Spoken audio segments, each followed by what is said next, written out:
Hello friends, स्वागत है आप सभी का हमारे यूट्यूब चैनल पर। मैं उम्मीद रखती हूँ कि आप सभी को हमारी वीडियो अच्छी लग रही है। और फ्रेंड्स, वीडियो अच्छी लग रही है तो प्लीज़ लाइक शेयर सब्सक्राइब करना ना भूलें। आज का किस्सा है बीरबल और अकबर का एक अनोखा किस्सा। अकबर के दरबार में सभी दरबारियों को पता था कि अकबर का सबसे चहीता है बीरबल, और इस बात से सभी जलते थे। यह खुद देखकर किसी को भी अच्छा नहीं लगता था कि अकबर सभी छोटे बड़े काम बीरबल से पूछ कर करते थे। वहीं मान सिंह, अकबर का साला, इस बात से बहुत परेशान था और वह एक दिन अपने कमरे में बैठा बैठा इधर उधर घूमते घूमते बड़ी गहरी सोच में डूबा हुआ था। उसे इस तरह सोच में खोया हुआ देख उसकी बहन वहाँ आती है और उनसे पूछती है, अरे भैया क्या हुआ? तभी मान सिंह कहते हैं, देखो ना बहना, जीजा जी हमसे कुछ भी काम पूछ कर नहीं करते और उस अकबर को सभी कामों में आगे रखते हैं। क्या हम उनकी उम्मीदों पर खरे नहीं उतर रहे हैं? यह सुनकर उसकी बहन कहती है, ठीक है भैया, मैं बात करती हूँ। तभी एक दिन अकबर और उसकी बेगम बाहर बगीचे में बैठे बैठे बातचीत कर रहे थे। तभी बेगम कहती है, मालिक, आप के दरबार में इतने दरबारी हैं, आप सभी काम उस बीरबल से पूछ कर करते हैं। क्या हमारा भाई आपके लिए भरोसेमंद व्यक्ति नहीं है? उन्हें भी मौका दें, हमें उम्मीद है वो आपकी उम्मीद पर खरा उतरेगा। तभी अकबर कहते हैं, बेगम साहिबा, बात तो तुमने बिल्कुल ठीक कही है। चलो हम मान सिंह को एक मौका देते हैं। वह बीरबल को गलत साबित करके दिखाए तो हम बीरबल को इस राज्य से निकाल देंगे और उसे बीरबल की जगह नियुक्त कर देंगे। लेकिन उसके लिए हमें बीरबल को गलत साबित कर दिखाना होगा। तभी अकबर की यह बात सुनकर बेगम कहती, महाराज देखना, मेरा भाई आपकी उम्मीदों पर खरा उतरेगा और वह कल ही बीरबल को पूरी सभा के सामने गलत साबित कर दिखाएगा। वो भी किसी से कम नहीं है। तभी बीरबल और मान सिंह दोनों को ही सभा में बुलाया जाता है। दोनों साथ साथ सभा के अंदर आते हैं और बीरबल जहाँपनाह के सामने खड़े होकर कहते हैं, जहाँपनाह, कहिए, फरमाइए, क्या बात है, आज आप हमें किस तरह याद किया? तभी अकबर कहता है कि बीरबल, हमें हमारे साले को आपसे 3 सवाल पूछने हैं और वह सवाल आपको सही सही जवाब देना है। यदि तुमने एक सवाल भी गलत जवाब दिया तो तुम्हें इस सभा से निकाल दिया जाएगा और तुम्हें तुम्हारा पद भी छोड़ना पड़ेगा। यह बात सुनकर बीरबल कहता है, जी महाराज, मैं इस चुनौती के लिए तैयार हूँ। मान सिंह जी को जो भी सवाल पूछने हैं वो बेझिझक हमसे पूछ सकते हैं, हम उनका सही सही उत्तर देंगे। तभी मान सिंह कहता है, तो बताओ बीरबल जी कि आसमान में कितने तारे हैं? यह सवाल सुनकर जितने भी सभा में व्यक्ति बैठे थे सभी सोचने लगे और हंसने लगे। कहने लगे कि अब तो बीरबल फंस गया है। अब देखना, उसे इस सवाल का जवाब बिल्कुल नहीं पता होगा। अब देखते हैं यह इस चुनौती का सामना कैसे करेगा। भले आसमान के तारे किसने गिने हैं जो यह उसका उत्तर बता सकता है।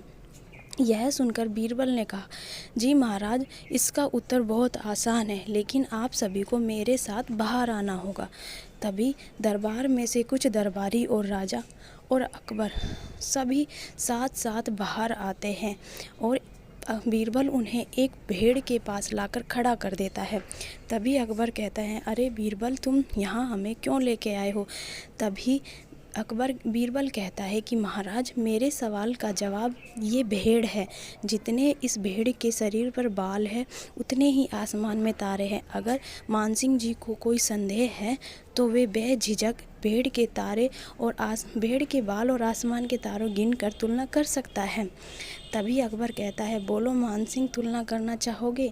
मान सिंह घबरा जाता है और बोलता है, नहीं महाराज, मुझे लगता है बीरबल बिल्कुल ठीक ही कह रहा है। तो मान सिंह जी, आपका अगला सवाल क्या है? वह कहता है, ठीक है मान सिंह जी, आपका अगला सवाल बताइए।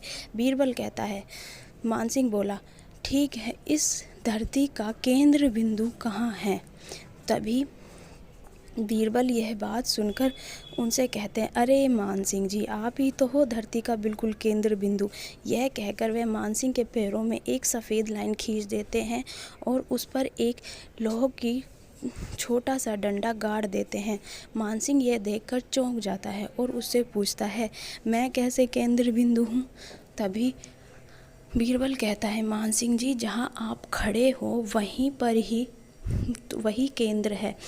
चाहे तो आप धरती के नाप कर सकते हैं और नापने के बाद मुझे बता दें कि धरती का केंद्र बिंदु सही है या नहीं। फिर से मान सिंह घबरा जाता है और वह अपना अगला सवाल रखता है और राजा बहुत खुश होता है। तो मान सिंह कहता है, बीरबल जी, मेरा अगला सवाल है आपसे, एक उलझी हुई पहेली है, सो बताओ। तब बीरबल कहता है, जी बोले। वह कहता है, एक परख है सुंदर मूरत, जो देखे वो उसी की सूरत, फिर पहेली पाई ना, बोझन लागा आई ना। यह सुनकर बीरबल भी अकबर सोच में पड़ जाता है कि यही पहेली तो उस रात बेगम ने मुझसे पूछी थी। तब बीरबल कहता है, अरे महाराज, ये तो बहुत ही आसान सी पहेली है, इसका आंसर है आईना। और यह सब सुनकर सभी चौंक जाते हैं क्योंकि ये पहेली बहुत उलझी हुई थी। तभी वो महाराज को समझाते हैं, बीरबल महाराज को समझाता है कि महाराज, एक परख है सुंदर मूरत, जो देखे वो उसी की सूरत।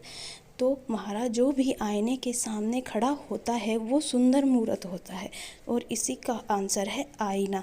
यह सुनकर सभी वहाँ पर खड़े हुए व्यक्ति चौंक जाते हैं। तभी अकबर कहते हैं, जी मान सिंह जी, और कोई सवाल है आपके पास बीरबल के लिए? तभी वह कहता है, नहीं महाराज, मेरे पास और कोई सवाल नहीं है। हम मान लेते हैं कि बीरबल से समझदार इस दरबारियों में से और कोई दरबारी नहीं है। तभी बीरबल बोलता है, जी महाराज, मैं समझदार नहीं हूँ, बल्कि मान सिंह जी ने जो सवाल मुझसे पूछे हैं, असल में मान सिंह जी को उनका खुद को ही सवालों के उत्तर खुद को ही नहीं पता थे। तो महाराज, हमें ऐसे सवाल नहीं करने चाहिए जिसका जवाब हमारे पास नहीं हो। मान सिंह जी ने सवाल बहुत अच्छे किए हैं, लेकिन उनकी बेवकूफ़ी ने उन्हें फंसवा दिया है। ना ही तो आसमान में किसी ने तारे गिने हैं और ना ही कोई अपने बाल गिन सकता है। इसीलिए मैंने समझदारी से जवाब दिए और मान सिंह जी ने बिना सोचे समझे बेवकूफ़ी से सवाल पूछे हैं। तो महाराज, समझदार बने और सवाल अच्छा और समझदारी से सवाल करें, ना कि हमें कोई भी बात पता हो और उसी का सवाल हमसे पूछा जाए तो हम बेवकूफ़ होते हैं। इसीलिए हमें हमारे जीवन में उन्हीं बातों पर ज़्यादा बहस और या ज्ञान हो, उन्हीं की बातें करें। अगर हमें किसी बात का ज्ञान नहीं है तो उस ज्ञान को लेना चाहिए, ना कि 5 व्यक्तियों के सामने खड़े होकर